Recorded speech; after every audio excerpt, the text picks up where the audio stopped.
Hey, Crossroads, we are coming to you from the homes of Aren and Daphne Sajovic and Mike Elmore and Greg Maupins, and want to talk to them about their experience with racism in their lives and here in Kansas City and as married couples. So, Mike and Greg, how long have you all been together? And how long have you been in Kansas City? We have been together for 26 years. We met in 95. Yeah. So 26 years, 25 years. I have been in Kansas City. I was born and raised in KCK. So I'm a Kansas City native, and through different paths in my life, through college and Air Force and that kind of stuff, I've been back in Kansas City for if we've been together 25 years, I've been back in Kansas City for 22. And that's when he moved in with my daughters and I. But Mike, you didn't grow up in Kansas City, right? No, I grew up in Lebanon, Missouri, came to Kansas City to go to seminary and stayed. Gotcha. Thanks. Daphne and Aren, how long have you all been together, and how long have you been in KC? We got married in 2004, so that makes 16 years married. We dated several years before that, but basically we've been together about 20, and then knew each other as friends even before that. Oh. So it's 20 plus at this point. I grew up in Kansas City. She did not. Neither of us were born here. I was born in Florida, then went to California, and then came to Kansas City when I was 6. She was born in the East Coast. West Coast. I was born oh, that's right, California. In California. Okay. I was born in Oceanside. He tried, didn't he? Didn't he do great? He did. If you go all the way east, you end up in California. I know. And so I was born there because my dad was Marine. Well, you guys moved to... Right. And then, but I grew up in Longview/White Oak, Texas. I moved here when I was 19 to go to college. And so I've been here since 1984. So this is home. Wow. Nice. And I've been in Kansas City since I was 6. Yeah. I was born in California as well, Daphne. So there you go. Who knew? So just kind of jumping off, and I realize this is kind of a broad question, and we'll get a little more specific. But just in a few sentences, how would you say that racism has impacted your relationship as a couple? And we'll go deeper. So just kind of an overview, general kind of thought. Anybody can start. Well, when I was wanting to date, I put ads in the pitch.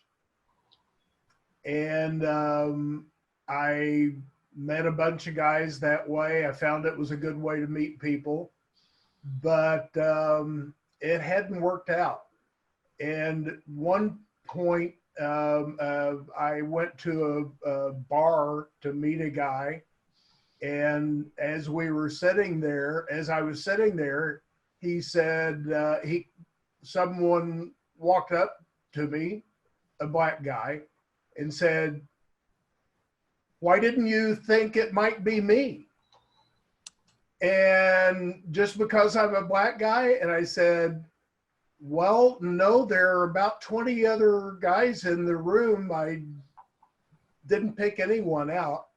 But he was the first guy. Of course, I didn't date him, not after a deal like that. But I met another guy, and I knew I was attracted to black guys.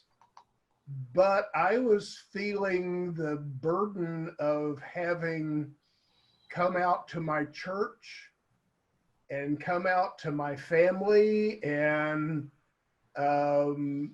just was like, I don't know if I can do an interracial marriage on top of all of that. they're dealing with a lot. Mhm. I totally thought you were going to say that Greg was the one that came up to you and said, "Why didn't you think it was me?" That would have been perfect. And 20 years later, here they are. What about you, Greg? How would you say racism has impacted your relationship with Mike? I can honestly say, and I sometimes feel a little embarrassed to say, that it really almost hasn't. And I think in large part, it's because of the people that we surround ourselves with and the people that we've been fortunate to be connected to. When I was in college, I went to college at a small Church of Christ school in York, Nebraska. And that was 95%, white.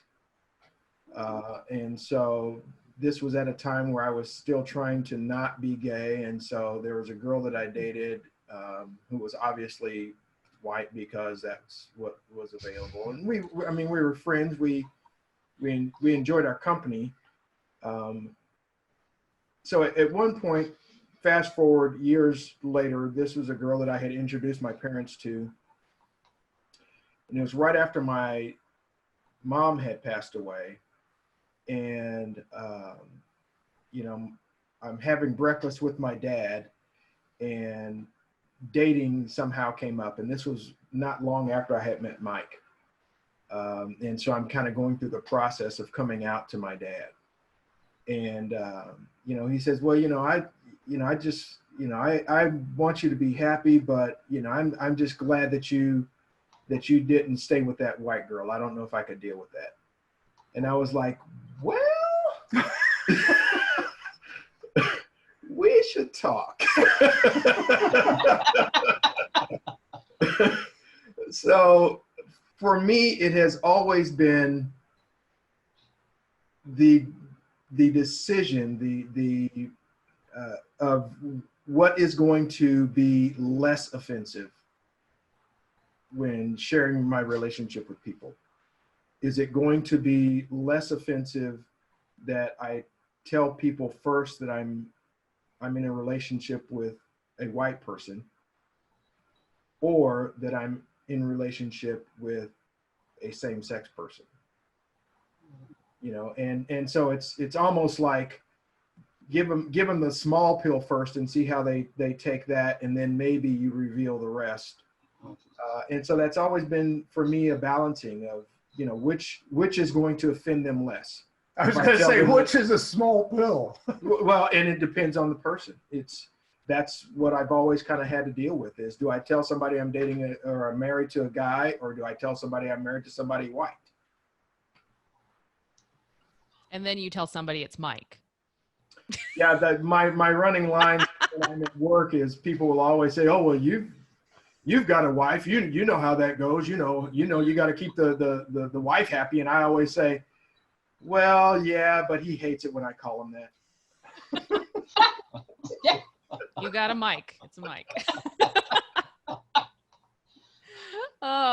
Daphne and Aren, what about you? How has racism impacted your relationship? For me, it has a whole lot to do with my place. As an African-American woman, anyway, you kind of deal with the whole stereotypical, how many children do you have?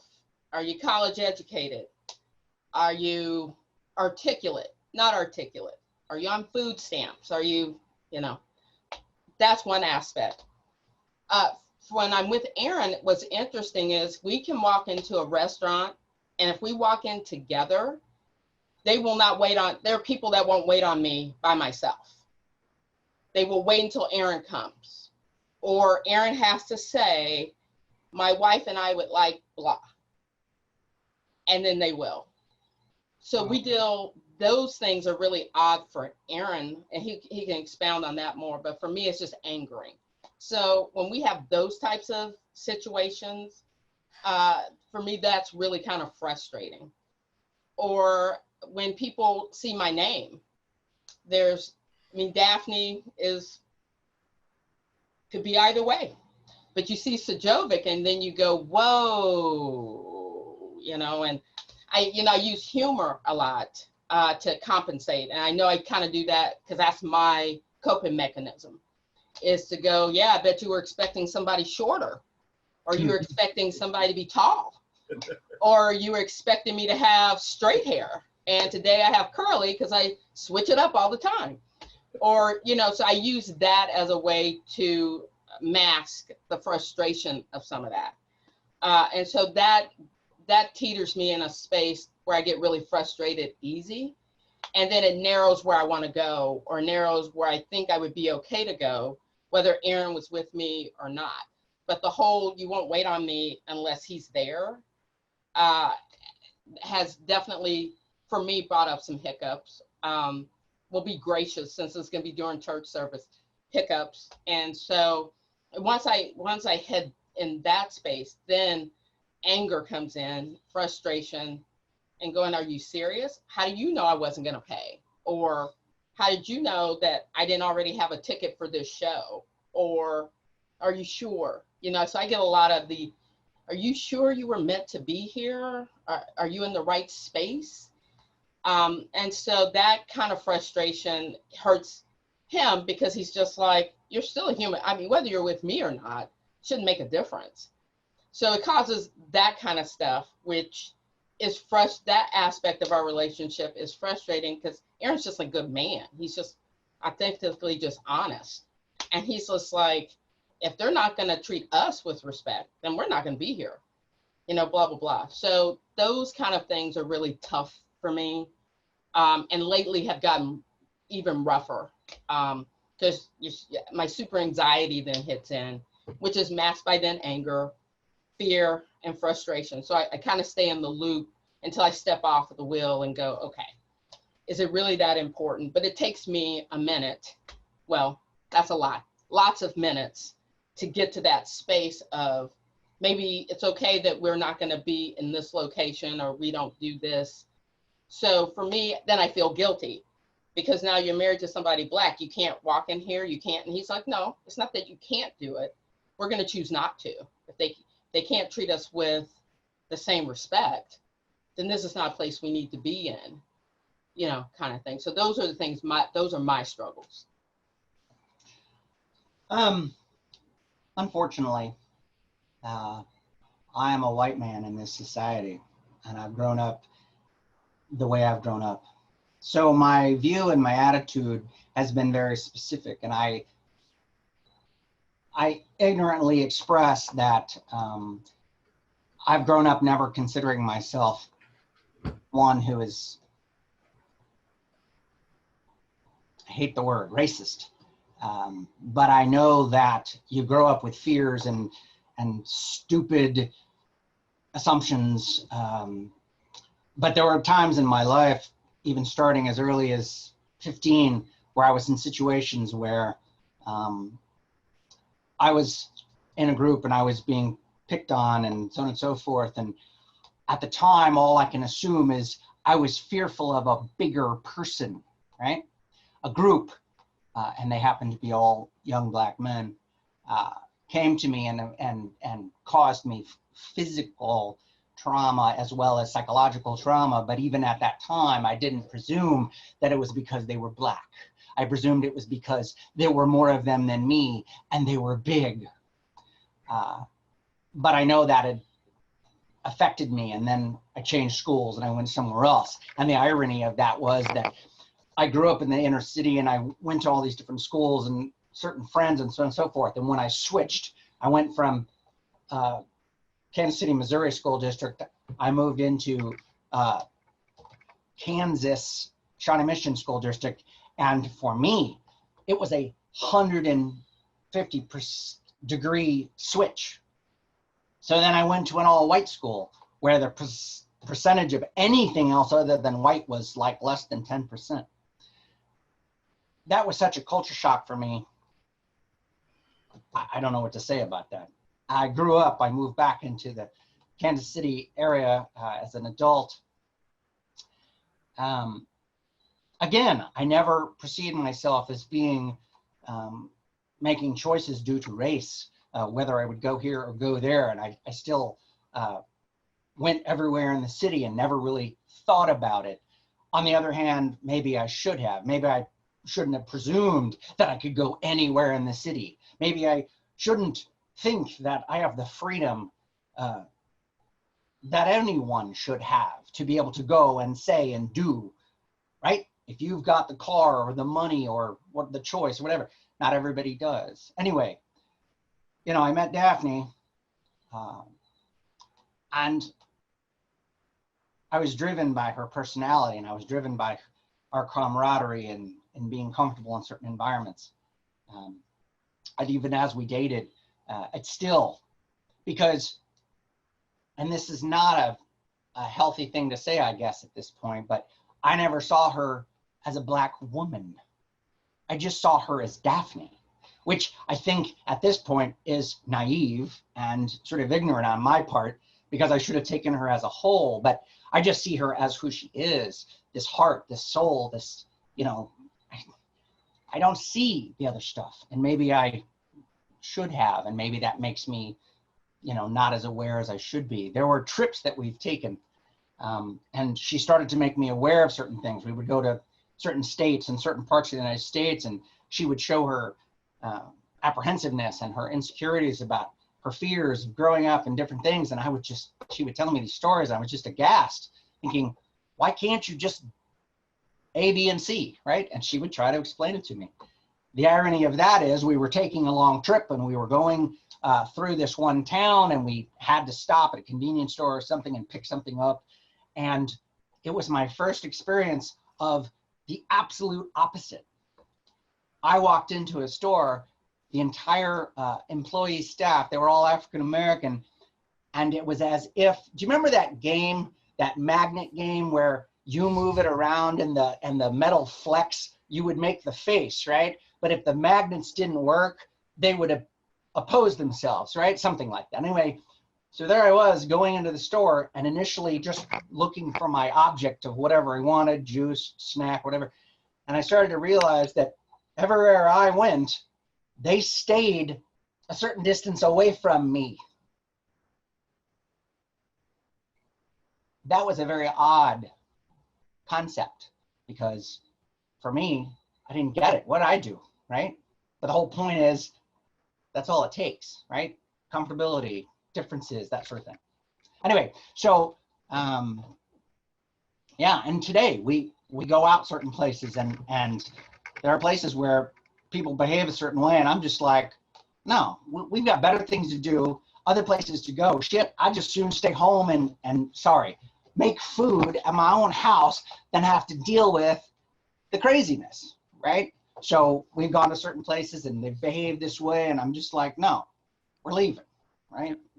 We have better things to do. Anyway. That's why we have editing. Don't worry. Okay. or we'll bleep him, which will be really great. Sorry. No, you're fine. But I really enjoyed Daphne's videography skills as you were moving out of the screen and she was trying to follow you. I know. You noticed every time she came back in, she came in with a smile like, here I am. Yeah. You can't get me started, unfortunately. And you'd think I was Italian because I use my hands and my body. And yeah, you're good. So I think actually, Aren, what you hit on was something I wanted to ask about, was the work that you and Mike have had to do. Like you said, you didn't want to think of yourself as racist. And of course, today, a lot of us have learned that we need to not be so afraid of that word, and that it's something that, you know, that white people have created, and that we need to name it. And that's why we talk a lot about being anti-racist and being aggressively against racism. But, you know, probably when you all were meeting was when a lot of people were talking about being colorblind and ignoring those things, right? And if you weren't aggressively racist, then you might have liked to think, well, I'm not really that racist, right? But obviously over time, and especially as things have happened in the world, that's probably been more in your face. And so I'm curious what work the two of you, Mike and Aren, have done, or you know, to do some of that education on your own.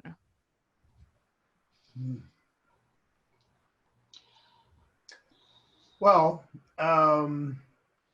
he helps me a lot. He educates me. He questions me.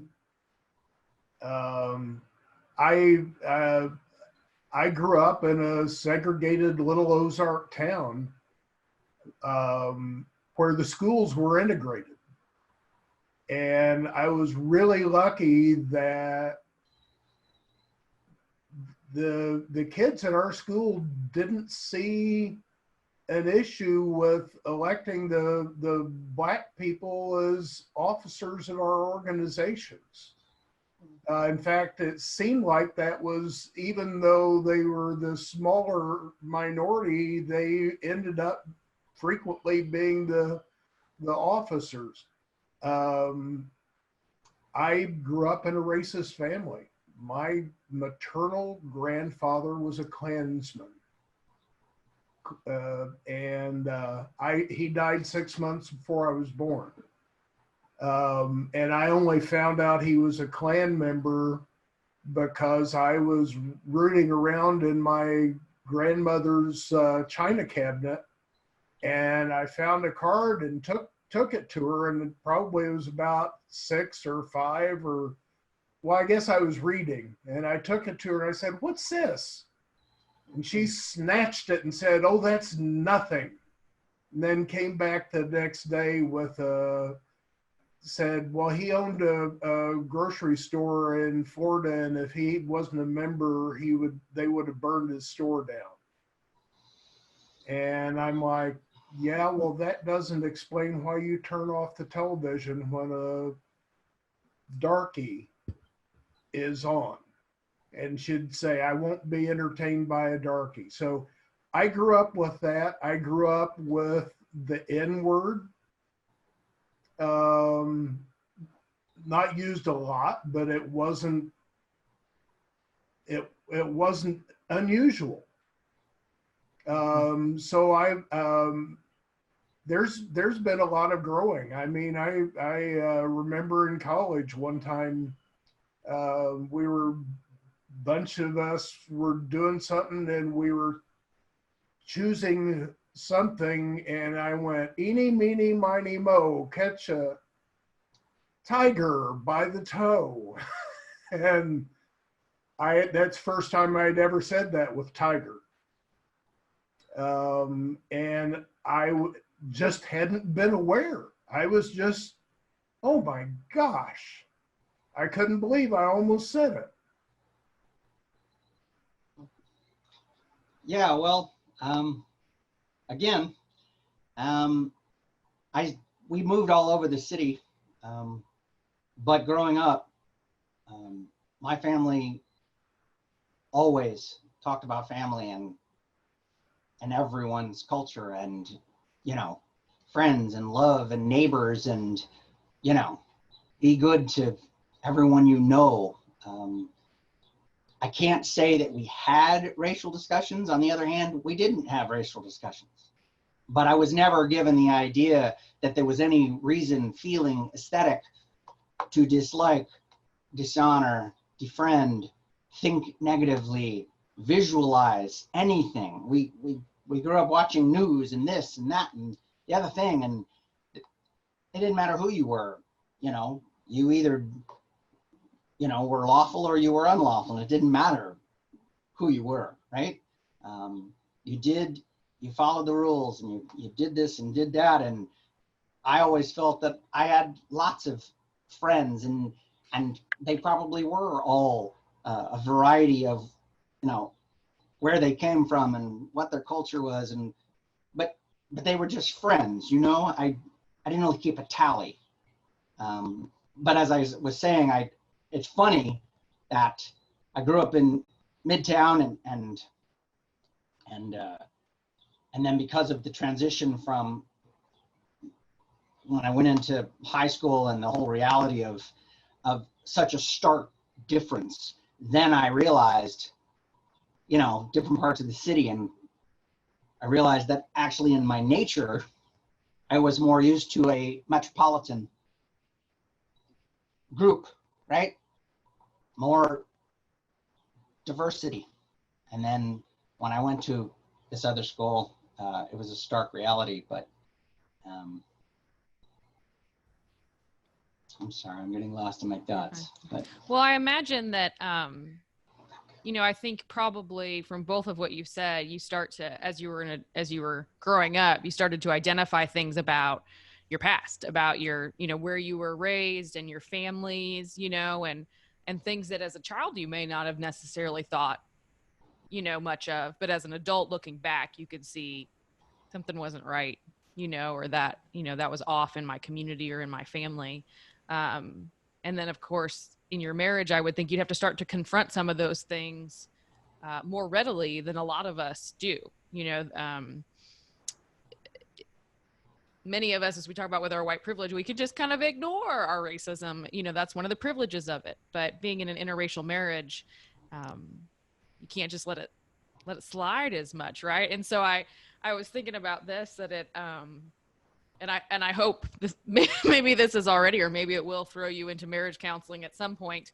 But I've wondered, and I'd love to hear from Mike or from Greg and Daphne about, what do you do when your own spouse says something that's racist, or, you know, when they, when you realize that something about their views is racist, you know, and I know that you both have grace for your spouses, but I think, I mean, even a lot of us might recognize moments where we've had to talk to someone in our family about something, you know, like me calling out, you know, a family member for something they said that's racist. But in a marriage, that's even, I imagine, harder. So how do you navigate helping your spouse grow, but also, you know, caring for them and caring for you? Because I know it becomes a burden a lot to teach white people how to not be racist or how to be anti-racist, right? We've talked about that. So how do you navigate that?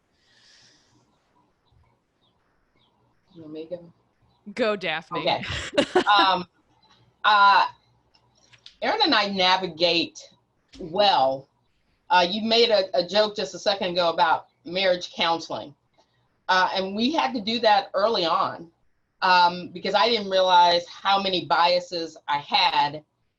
Aren and I have been together so long. I didn't think I was racist. I didn't think I had implicit bias. I thought I had worked it all out. I'm pretty good. I go to church. I go to a liberal church. You know, I mean, all the things that I felt like I could praise myself with, I felt like I was doing. Aren and I've had these types of moments. We have been a big couple and big brothers, big sisters. And the little brother that we had was African American. They had already told us there's 300 African American males, 0 females. You're going to have a male. And one of the things Aren and I talked about early on, because he would use the gentleman's name and he would say, you know, that boy. And I had to explain, that is not something you can do. You cannot address him as that boy or little boy. That does not go over well. I'm not saying that I don't understand it, but I said a lot of that comes from the tonality. So Aren and I talk about tonality a lot. That language can be used in ways that you may mean one thing, but how it comes out is something else. And when you're dealing with Black people, you're going to have to stop and take a Twix moment and really think about it. That you know, I've had to do that my whole life. I went to a predominantly white school most of my life. And I said, I can't tell you that I think the rules are fair. But for me and for myself, I've never had to not play by the rules. White people have informed me from the time I was born where I fit in or where I didn't. So I said, there are just certain times, Aren, you can't say it in this way. You can't use the N word. And even though it's in a song, like I don't care if Kanye West is saying it 18 times. If you're going to be with a group of Black people, even if they're saying it as soon as you do, all bets are off. It's just not going to work like that. And I don't know that that's fair or not. It's just the way it is. And so those are the type of talks we have, the tonality. I call it the plantation talk. And I'm like, I get what you're saying, but we have code words now, particularly when we're visiting my family in Texas, because they don't play that. As it is, there is, as they like you, and they think you're great as long as I think you're great. Don't get it twisted though. As soon as you go down this type of a path, I'll bet they won't care that you're my husband. They won't care that you're family.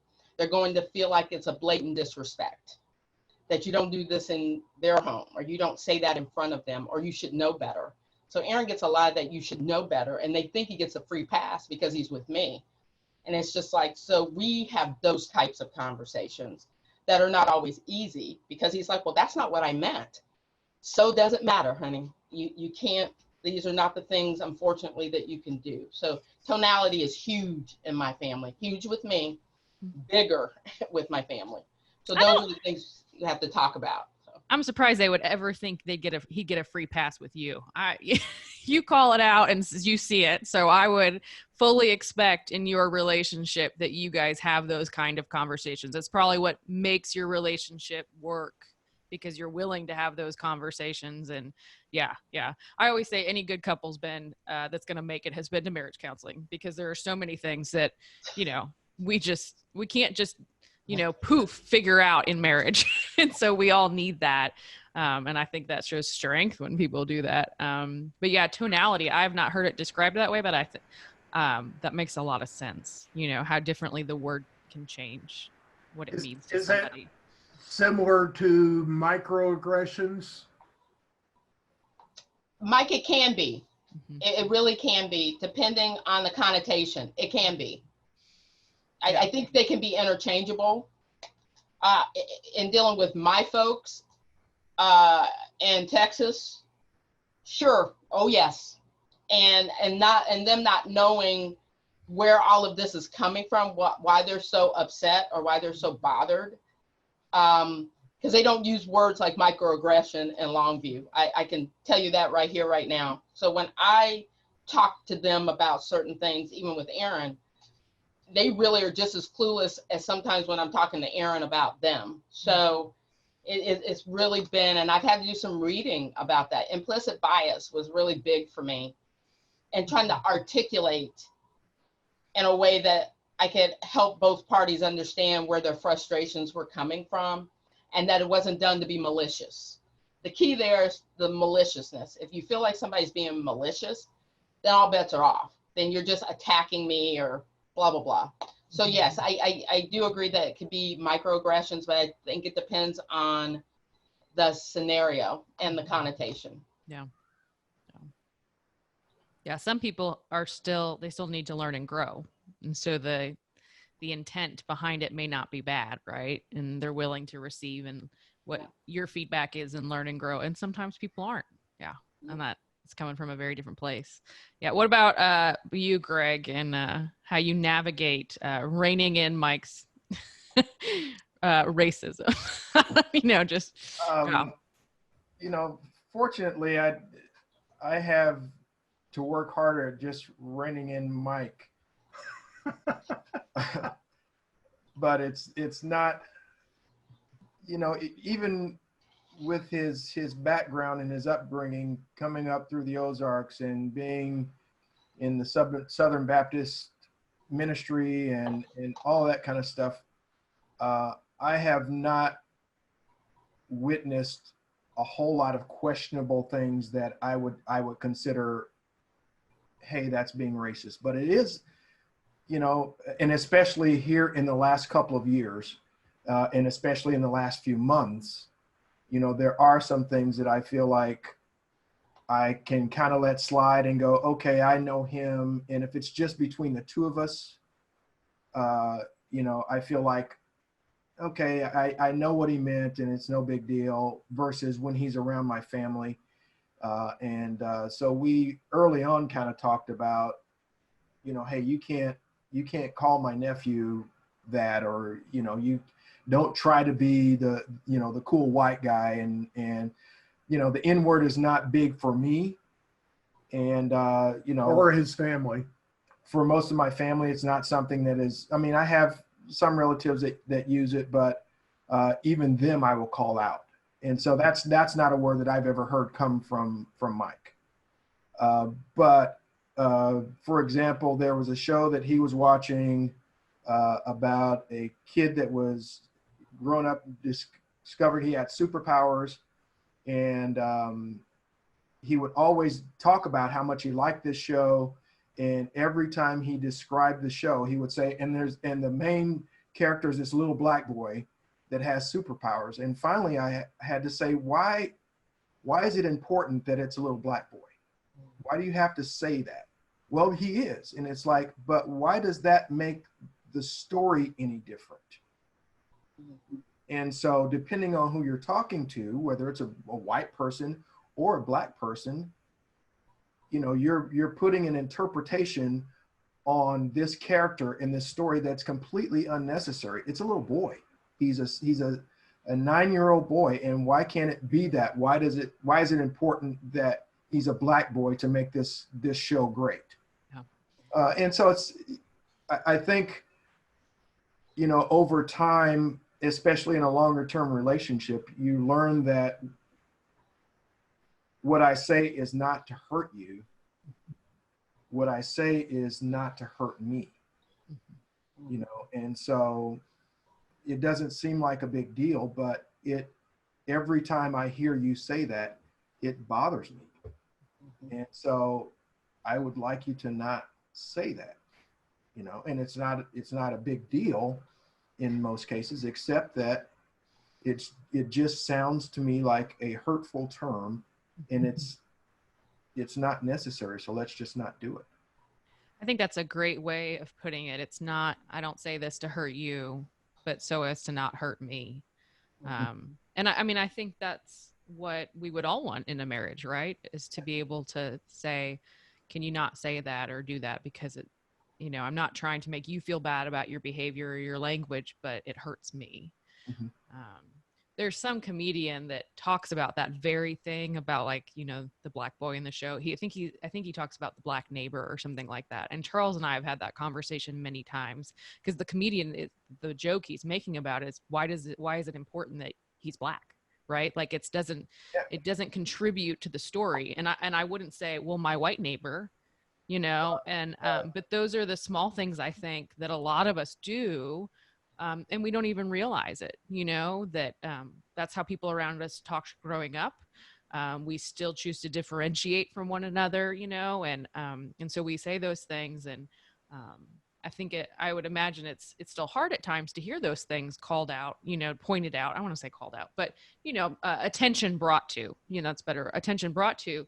But I think at the same time, for Aren and Mike, you also have this gift of being shaped in some ways and being a more loving person, and, you know, in the world, someone that can see another person's humanity fully and treat people as equals, because you have Greg and Daphne in your lives, you know, to help you see some of those things.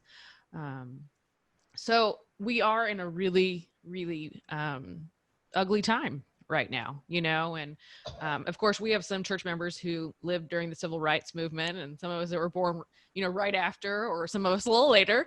And so for some of us, this is, you know, like smack in the face and something we haven't seen before, you know, we've only read about in history books. And the truth is, it's been there.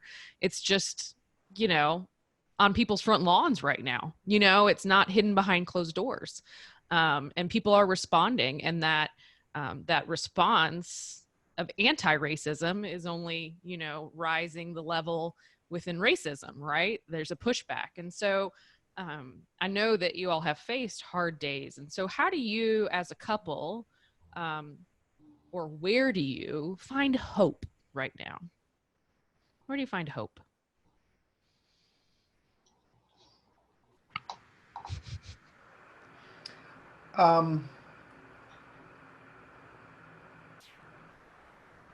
Well, the simple, cheesy answer is places like Crossroads. But it's beyond just Crossroads as a church. It's the ambition, the desire of the people there to make a change within themselves. And that there are a lot of there are a lot of folks that pay lip service to the movement. There are a lot of people who say, "Oh, that's horrible," and if I'm being honest, I have done that. There's a lot of indignation that I have had that I've not acted on, and so, but to see the desire of folks at Crossroads to actually go to protests, to show up at marches, to show up on truce, to show up with the mothers who have lost sons or children to violence. But I also see hope in our families. Not only have they accepted both Mike's children and his brothers, his extended family accepted me as Mike's husband. And, for us, there's the added layer of, not only is it an interracial couple, but, they had to grow into, Mike is now with a guy. And my family, not only my immediate family, but my extended family is mostly here in Kansas City. So aunts and uncles and cousins and, my dad's wife is still with us, and she's still to this day, even though my dad passed 4 years ago, calls us her sons. And she and Mike are close to the same age, but it's part of that acceptance and seeing how the world can be just through our families, and how people can be allowed to live together and love each other, and just be and still be family. That gives me hope. I have been successful with one of my nieces, but for the longest time I had a campaign that I was Uncle Greg and he was Aunt Mike. And only one of my nieces ever adopted that. But it's just to be able to share our lives and not have to sacrifice the people that we love to do it. I like that answer. A lot. I think for me and for Aren and I, Greg said something at the very beginning about who you surround yourself with. And that's been a real test, I think, for me, because that makes a difference. When you're surrounded by people who are of not just like-mindedness, but have respect for each other, that love each other just because, and that you really are clear about that, then I think that kind of leads the way, so to speak. Aren and I do a lot of laughing. We love, and we have to. We love improv, so we watch a lot of Whose Line Is It Anyway? A lot, and we watch a lot of Big Bang Theory. We own all 12 seasons. So even though it's on TV, for some reason, we still like to bring that out when we're having a really, really bad day. So for us, we laugh. And we have to remember that we play for the same team. And that if we are united, then when we go and do anything else, then that's what people are going to see. The fact that Aren and I were friends for a long time, I think has always helped us. But I think what counseling did for me was to, and not just with my family, because I had to draw a line in the sand with that. And I think Aren's had conversations with his family. So I think all of those things got better because we got better, if that makes sense. We're ride or die. So it's just like, if I can't come somewhere, then he can't, vice versa. And I dealt with a lot of that with my family. They wanted to introduce Aren as my white husband. And I was like, hold up. That's not going to happen. Or I had cousins that would say, well, he can just wait in the car while we visit. Or Daphne doesn't come. It's your loss, sweetie. I said, you lose the privilege of being with us. We're fun, we're upbeat, blah. So it was being clear with us. And so I think when you decide as a family that you're a family, and for me, because we couldn't have kids, we had to redefine that. And so that once that shifted with us, then everything else shifted, you know. But yeah, the white husband, I was like, I wish Aren would introduce me as his black wife. I wish you would do that. And that has never happened. No. And it's not going to, obviously. But it was that kind of, and I'm being funny, but it was at that kind of line in the sand that, no, this is Aren, this is Daphne. We're a Raffany with our friends. Take with that what you want. But I think it's having us being a unified, we're a family. Yeah. I think being clear and honest with yourself is first and foremost, and I think that's a struggle based on experience and you know, between the two of us, I think our exposure has been completely different. So through our marriage, through the interaction of us with each other's families, I think we've had to educate ourselves on many fronts based on behavior and how we say something and what we say and when we say it and body language, because like she said, tonality and body language is such a big thing. You know, it is who you spend time with.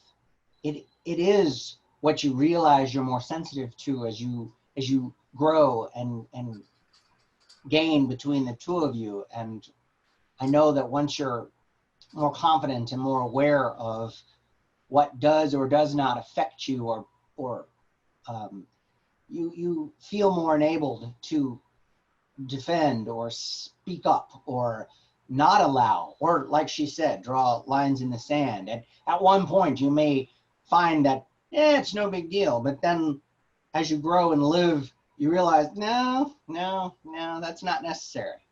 And so you find yourself speaking up more often, and you make it clear. You don't have to always say a lot, but you make sure that what you say, it's clear.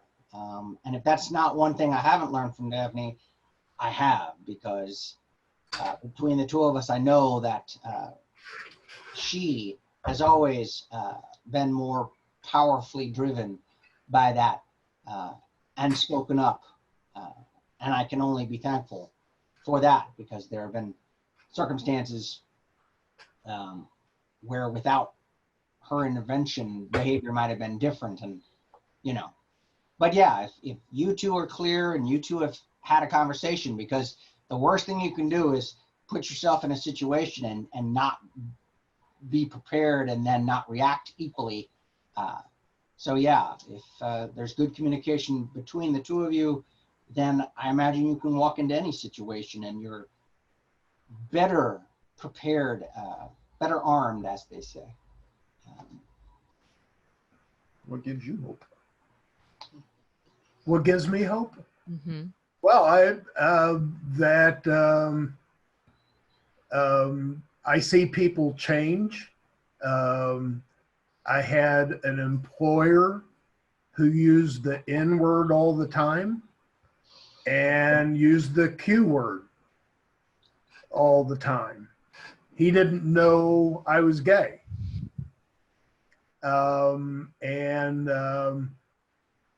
Years later, when his son had taken over the company, I said, Mark, I noticed your dad doesn't talk like that anymore. He said, you don't know why? I said, no. And this is a guy who took all of his kids and their spouses to Jamaica and left the second day because he didn't know Jamaica was a black country and he didn't want to be there. I mean, we're we're talking real issues. Anyway, his son said, Loving Greg right now. His son said to me, he said, Dad respects you more than just about anyone he knows. And he finally noticed that when he told off-color jokes or used the wrong words, you would walk out of the room. And he said, that has changed. He said, he does not talk like that at home anymore. So I see people changing. I mean, both their issues with gay people and issues with racism, and it's terrific. Yeah, I think, you know, I know for me, the hope I find a lot of times is the people around me, whether it's incremental steps, you know, sometimes it's a bumper sticker disappearing from a neighbor's car, you know, and I think that has to mean something, you know, some horrible bumper sticker that's now gone. Maybe there's some movement there, or people that are doing the work or showing up at the protests. But I think one of the things you both spoke to is that some of the hope is in your relationships too. You know, when you have somebody that you are truly in it with, to, you know, be in solidarity and stand up and speak out against, and to carry the burdens together and to learn and grow from one another. I mean, then you're seeing that growth, that change even right there in your own home as a family unit. And I think that's inspiring. I think that really is inspiring. So thank you for sharing that. Before we go to any closing thoughts, did you guys have any burning questions you want to ask each other? I know when we first started talking about this, I think Daphne said, I'd love to talk to y'all. I have some questions or something like that. And I thought, well, I don't know if you have anything still. But they covered quite a bit. We might have, yeah. Yeah, I mean, yeah. I like the way, I think my question is your families. I heard Greg say that a lot of his extended family is here. Mike, is that the same for you, or are they all scattered? Because you have children, grandchildren. I have two brothers that live. One lives down in Springfield. The other brother in Portland. My kids used to bemoan that they didn't have family. But then they recognized and have said, but we grew up with lots of aunts and uncles at church. My kids have not had any issue with my having married a black man. Every now and then, used to be more often, I haven't heard it in a long time, they would refer to him as Dark Dad. But that was a mutual nickname though. Yeah. Okay. Daphne and I both kind of went. Yeah, that was a mutual nickname. But I know Greg smokes cigars out in the garage, and if I hear him laughing and carrying on out there, I know he's on the phone with my daughter Liz. That when he moved in when she was 16, it was horrible, just because she didn't want another parent in the house, and she didn't want. Yeah, it was horrible. But boy, they're tight, and same's true with my other daughter. I always love how you know, I think it's once a year, I see Greg post this on social media or something, but he talks about how they made him a grandpa, you know, and that always just warms my heart that, you know, that your family has just become a family, you know.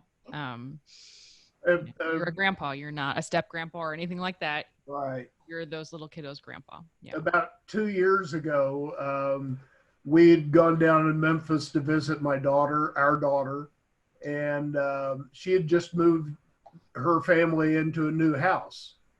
And Greg was wanting to help, and he was unpacking boxes, and he unpacked all the kitchen boxes, and my daughter kept saying, you don't need to do that. You don't need to do that. And finally, Greg stopped her and said, You do not realize how much joy it gives me to be able to unpack my daughter's housewares and put them away. I never thought I'd get to do something like that. It's beautiful. That's awesome. I know I was on with you guys the other day, and with Greg and Mike, and I was telling the story that they've heard me tell about when Finn was 4 and we came to Crossroads, or Mike was there, and they would sit with these two guys a lot on Sunday mornings, or he would, and we were in Target one day and he said, Mike and Greg are married, and it was right after same-sex marriage had been passed. And I said, yeah, they are. And he said, so boys can marry boys? And I said, yeah. And he said, so I can marry my best friend Zane? And I said, yeah, you can marry him one day if you two love each other. And I was retelling that the other night with Mike and a few others in a Zoom chat. But afterwards I got off and I was thinking about it, and I thought, he recognized that it was two men. He did not recognize that it was a black man and a white man. Mm-hmm. And, we talk a lot about how children are not born that way, but we shape them that way. And Finn was still so young and impressionable at that age, and we switched congregations, and even though it's still predominantly white at Crossroads, he still saw other folks, and they were just as, like everybody was family to him at church. He knew right away that church was family. That's how, we raised him. And but I don't think I had ever really thought about the fact that didn't even occur to him, and it still doesn't to this day. Like he doesn't. Well, he's just one of the big kids. Yeah, that's true. Yeah. But he knew you two. You guys led children's times, and he knew you well. He sat with you in church, and it didn't occur to him that you wouldn't be married because you had different skin colors. He just wanted to confirm that it was okay because you were boys. Well, and Daphne, for me, as a lot of the Black Lives Matter stuff has started to really open up in the last few months, it really made me step back and recognize, look at my life. And this is when we had that initial Zoom call that started this, and we talked about how my journey and your journey as a Black person in an interracial relationship is not the same. And just the path of my life, I know plenty of people who have come out to their families and been disowned and been, 2 days later out on the street with no place to stay. That never happened to me. I know people that have started to date somebody outside of their race, a Black person dating a white person or vice versa. And, once their parents found out, it's like, that's not acceptable. That never happened to me. There was never any grand reveal with my family. I came out to a couple of my sisters, but when I moved back to Kansas City, after my mom passed away and moved in with Mike, I would start, I think the first thing that came about was maybe Thanksgiving dinner, and we had this whole family, all the relatives. No, it was my sister's wedding. It was Michelle's wedding. There was a wedding there, but it was everybody was there, and Mike wasn't going to go. And I said, no, you're going to come with me. But we got there, and people would ask him, well, hi, who are you? And he's like, oh, well, I'm Mike. I'm here with Greg. Or somebody would ask me, well, who's that guy? Oh, that's Mike. He's with me. And that was just kind of it. It wasn't, he's my special friend or anything like that. It was just, we're here together. Well, the next thing I think that happened was later in that year with Thanksgiving dinner, and we had rented a church and all the relatives were there. And I got there, we had gone there separately because I went early to help set stuff up and this, that, and the other. So I had gotten there and Mike wasn't there yet. And I swear a third of the people that I saw initially would say, oh, hey, is Mike coming? Is he not here? I haven't seen him.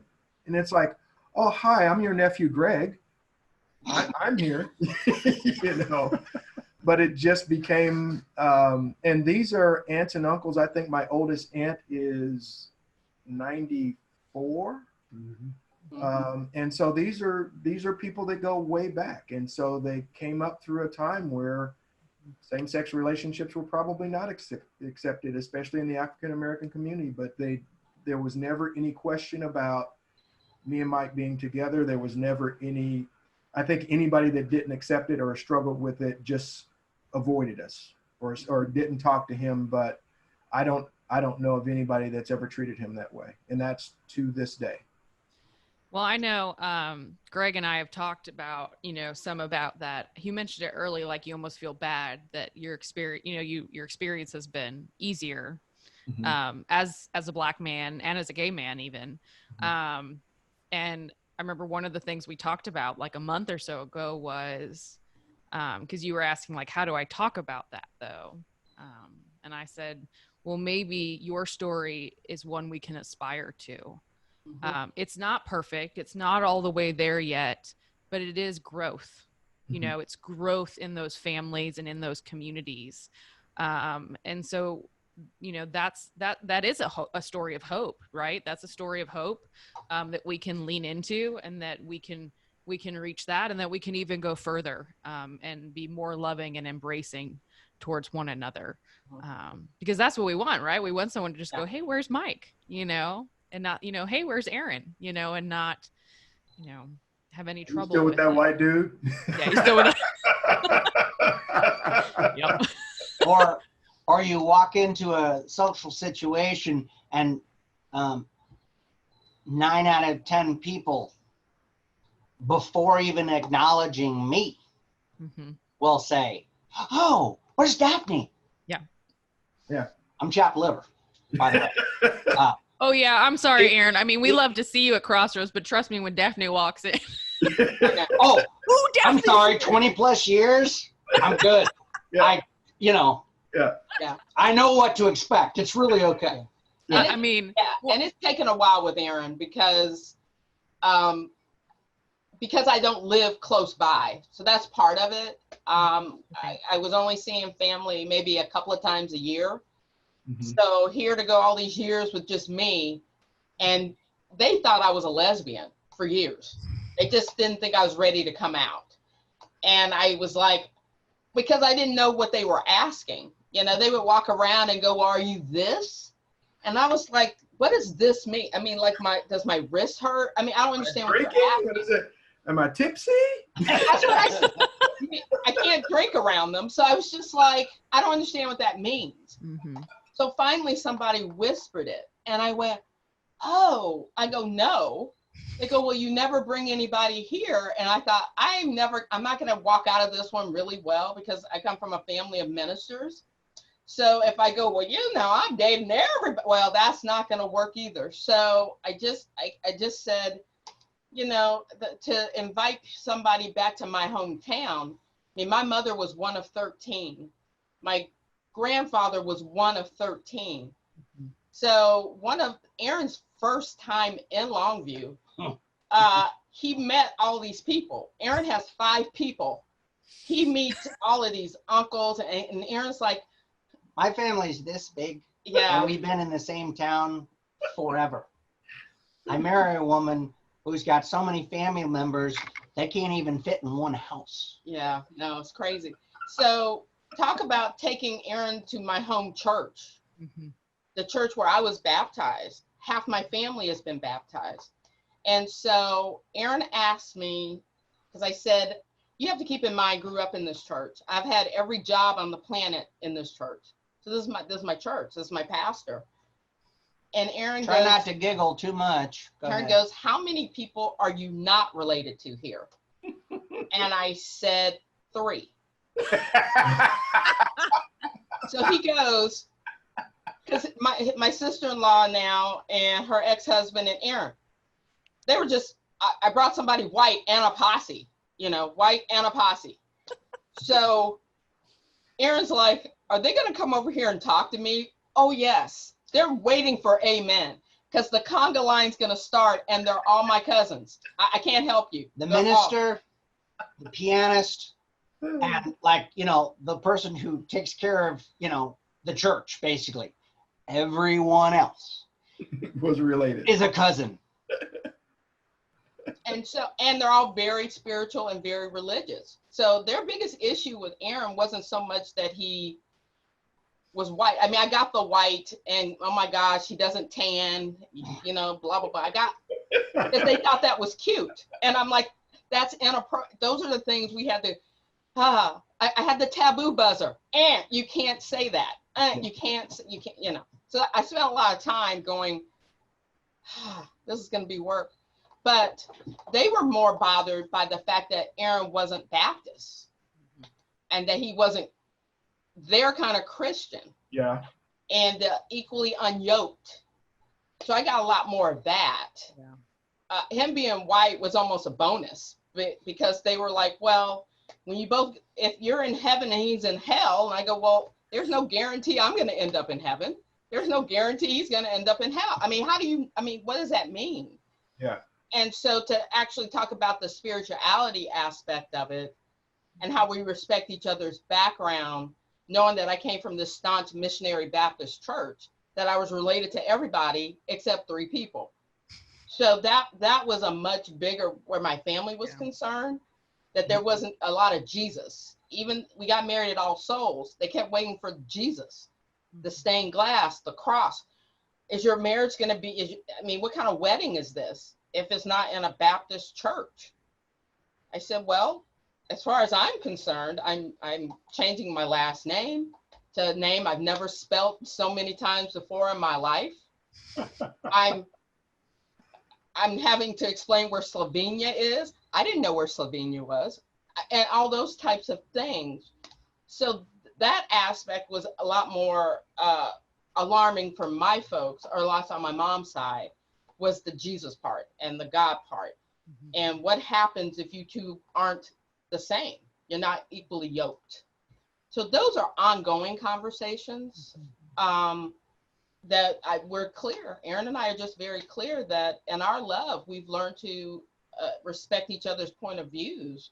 And I'm very grateful that he's a Unitarian. I find that really, I think that's what helps us, because we're both able to come to the table fully believing the way that we do, but being open to the other aspects, the other sides, and being able to have a really passionate and loving and honest, authentic conversation about that. So let me ask this for each of you. I know our story, but what was it?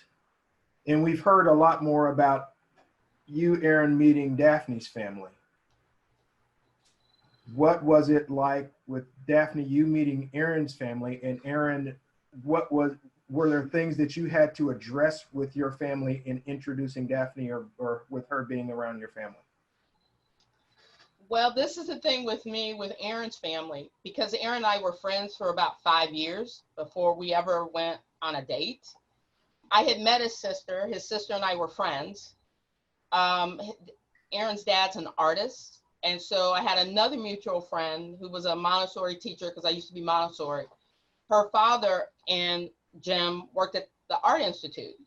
So I had met Jim, I had met Anna, and so we all knew each other.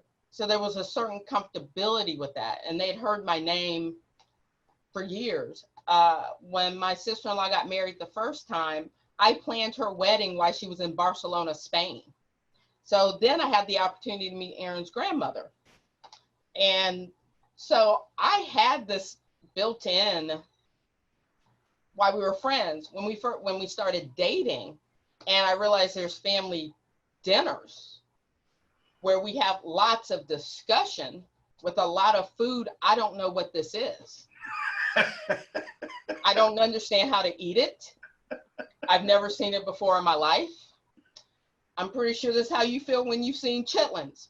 I get it now. I mean, you know what I mean? And so, or trying to explain this flower plant thing on your plate, that what you're supposed to do is peel off each leaf and put butter on it and then eat the leaf. Yeah. Artichokes? Sure. That was kind of hard the first time. Yeah, nobody eats plants. I did not know you were talking about artichokes. Exactly. Exactly. But I imagine there's a lot of that sort of interaction and nuance based on cultural differences and conversational, because of course, as many people as she has in her family, the idea of what you do when it's time to eat, and where do you eat, and when do you have a conversation, and when, it's a very specific, right? And then she comes and has the pleasure of being with my family, and it's all about interpersonal communication and getting together around the table. That is when you have communication while you're sharing a meal. And we could be talking about A through Z. And some of the conversations were heavy and some of the conversations were light. And if you were unprepared and walked into the situation, and I have to admit, initially, of course, because of my ignorance, I just assumed it was normal. And so I didn't prepare her. I didn't say, oh yeah, we're going to talk about politics and social and history and blah, and all these different concepts. I just said, hey, let's go to dinner at my dad's house. And then we fell into it. And of course, once it started, I still wasn't aware enough to go, oh, yeah, she doesn't do that. Oh, yeah, this is not normal. Oh, right. So unfortunately, she had to sort of figure it out along the way. And I had to learn as well. And so I had to step in and say things and you know, figure it out with her and be more sensitive. And it was a good learning experience for me. But as always, as you all know, she got no problem. She's strong. She's, you know, she's going to stand up. She's going to hold herself in place, and she's going to take care of business. So, you know, as much as I did, she did most of it on her own. So, yeah, pretty woman helped. I'm just going to say the silverware. oh my God. I didn't realize she still says this. the silverware. And it's like, I didn't why do you have so many pieces? I just always remember you start from the outside and work your way in. And I'm sorry, we actually had one of those dinners where there were more than one courses. So we did have 2 forks, a knife, a spoon, and a dessert, whatever it was, on the top of the plate. And again, I still wasn't aware and thought, oh, that's normal. I don't think I've ever had a meal in my own house that required 2 forks. Just use the same one. Only if I dropped one. It's only at like fancy restaurants, right? Like, like big college dinners, they'd have more than one, you know? Yeah. Or the Queen's house or something. But although, to be fair, it is different when you have 5 family members and they can fit around a table. And, you know, just on your grandparents' level, there's like 26 of them. There's no gathering around the whole table. You know, it might be like the entire fellowship hall of the church, but right. Exactly. Apparently it was. Yeah. But I would imagine, I mean, like, I won't bother telling my Chitlin story. Well, I think we all have, you know, anybody married experiences things differently in their in-laws' home most of the time. I mean, Charles comes to visit my family, and things are just different. How we, you know, we're loud and obnoxious and sarcastic, and we play cards at the table and holler at each other. And he came from a house that was really quiet, and they played classical music all the time. And they even had a lock on the, not the TV, on the actual cord that ran from the TV into the wall. So it would limit how much TV they watched. You know, they said we had different childhoods and stuff. And so like being in each other's houses was a learning experience. And so then I think to add on to that, you know, the difference in cultures, and then that we don't value different cultures different, you know, we don't value them the same either, you know, and so that in a lot of white homes, you know, Black culture would be not as elevated or not as respected. And so, yeah, I can see how that would add in a lot of different dynamics and stuff. Final thing, any closing remarks that you have for Crossroads people?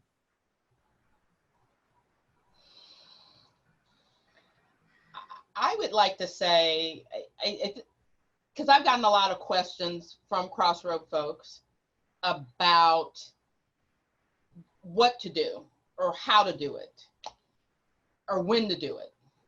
Whatever this movement that we're calling, whether it's Black Lives Matters, social justice, blah, blah, blah, and being involved. For me, one of the neatest things about Crossroads is the willingness to want to listen, the willingness to want to learn, to find yourselves being uncomfortable, because I've had some uncomfortable conversations and they haven't been comfortable for me, but I feel like that's a growth, that's a growing experience. What I hope Crossroads continues to do as a community is just to remember that we're all in this, and to remember to just stop and listen and lead with love. Crossroads has helped me lead with love, and to take a Twix moment and not just automatically just get ready to pounce and say what but give me a moment to really think about it and go, wow, I hadn't thought about it from that lens. So I think Crossroads does a really good job with that. I think we have a community of people who just love being together and being around each other and helping and supporting. But I think the listening, and that way you can still be heard, I think is really vital, because as you continue to go through these book studies, as you continue to protest, as we figure out, when we come back together, what does that look like? There's going to be these periods of, I may not get it. I just may not understand. And I'm lucky I have a partner who says, I don't get it. And I've had folks from Crossroads say, Daphne, I don't get it. And I feel comfortable enough being able to say, I don't either. But let's figure it out on a walk. Or the Panera ladies are amazing. They've given me so much honor and respect, and a forum to be able to say, today is not the best day or whatever. But all of that is led with love. And I appreciate that. And I think that's a path to continue on personally. It's helped me a lot. Yeah. I have kind of grown, even though I love doing book studies, I'm kind of tired of the books dealing with racism, except this book, the How to Be an Anti-Racist. And I think that the thing that I like about it is it's not one of these defensive books like the Fragility book and the others. This one is okay. So what do we do? Become an anti-racist. I'm still going to have things happen that I get caught with my being white pops out. But I can still be anti-racist and be fervent anti-racist. And I think it's like, we do our best. We do it in love, like you said, Daphne, and we charge out there and be anti-racist. Yeah. Yeah, I think Kendi says something like that. Like, we're not always going to be anti-racist. We're not going to do it all perfectly, but we should be constantly striving to be. And this isn't one of those things where we have to read everything until we're finally not racist, and then we can go out and do the work. Like, we'll always be growing and changing, and we need to act now in anti-racist ways. And I'm right there with you, Mike, about eager, I was eager for the congregation to keep inching forward, put it more in action. And I think a lot of folks are seeing that, because I think Daphne's right. Listening is one of the biggest things. And as hard as this pandemic has been for us to be apart, in some ways, I think it has turned us into better listeners. On Sunday mornings when we are in the building, we are it can be hectic. Musicians are running around, people are getting out of Sunday school class late or a meeting late, people are shuffling kids into the nursery, and oh, we forgot the offering plates in the office and someone has to go get, there's, you're late coming up with your cup of coffee and you're trying to get settled, or you see the person down the aisle who's one who processes with their phone, and so their phone's out and you're distracted. I think there's just a lot of things that can shift it for us. And I feel like while we've been home and online together, from what I'm hearing from people is that people are listening to one another more. They're listening to the things we talk about in worship. They're listening when they're in the breakout sessions and they talk to people that maybe they've never even talked to before. I'm sure, Daphne, I think, Greg's been around a long time, so he knows pretty much everything, but I would bet for you, there have been times when you've been in a breakout room with people that you really don't know that well yet. Yeah. And you've been around longer than me, but still, like, you're not Greg's been, there since they founded it. So I just think that this is enabling us in some ways to listen better, to listen more, to listen to something like this too, like to have this conversation. So yeah. Any words from Aren or Greg you want to offer to Crossroads in closing? I'm of course, my opinion about the ability of one or many to feel comfortable with expressing themselves as well as listening to another. I think the more two or more people actually speak to one another, I think can only help and broaden the idea and the vision and the comfortability. Because I can't say that I am one who likes to be in front of crowds. I am not even one who likes to communicate in a large group. It's funny, I've been an educator in different ways my entire adult life, but somehow I don't know if I've always been that comfortable with public speaking, but it's funny, the venue. So in this concept, to allow yourself, to ask yourself, to have someone ask of you, to express something or to put to words what's in your mind or what you're feeling, I think is only beneficial to us all, because education is the key. Whether it's just pure education about each other so that you have a better sense of who you're seeing, because we look at each other a lot, doesn't mean that we actually understand or know more than what we see on the outside. So the more we can communicate honestly and one-on-one, I think can only do us so much better. Thank you. Well said. Yeah. Well said. Greg, last word. To keep this from going another hour, I'm going to try to boil this down to three things that I have on my mind.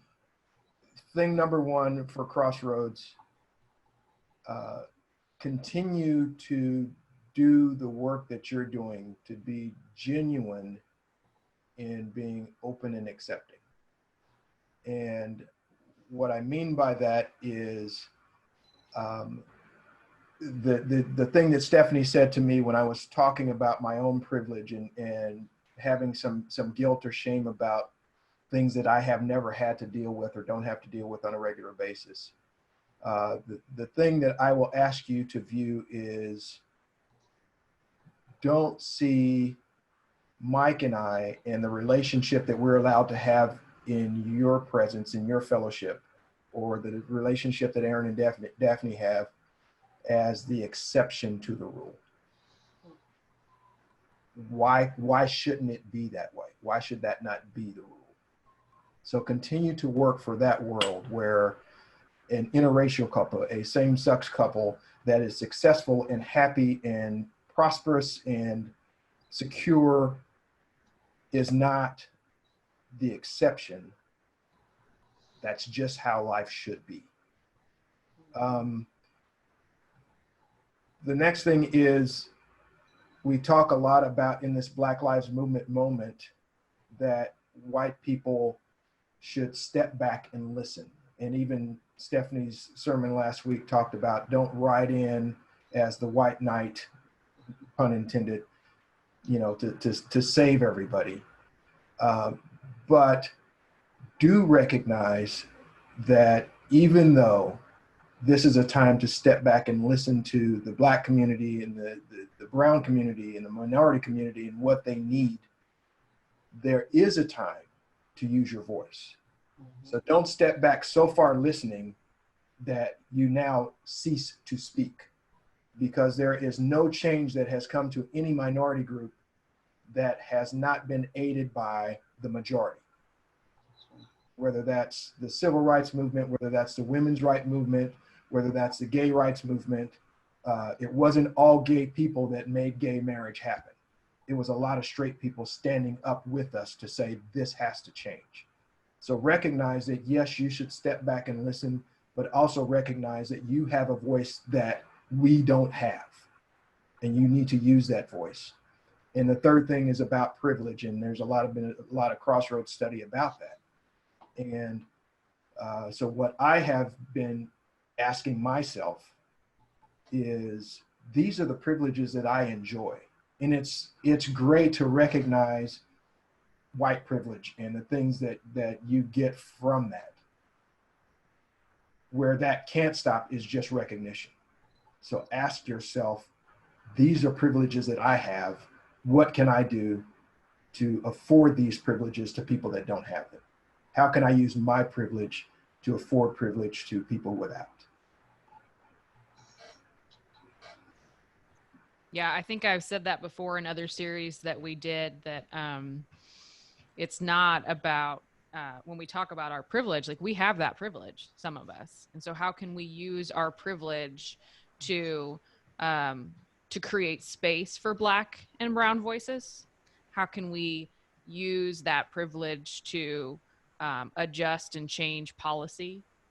How can we use that privilege to,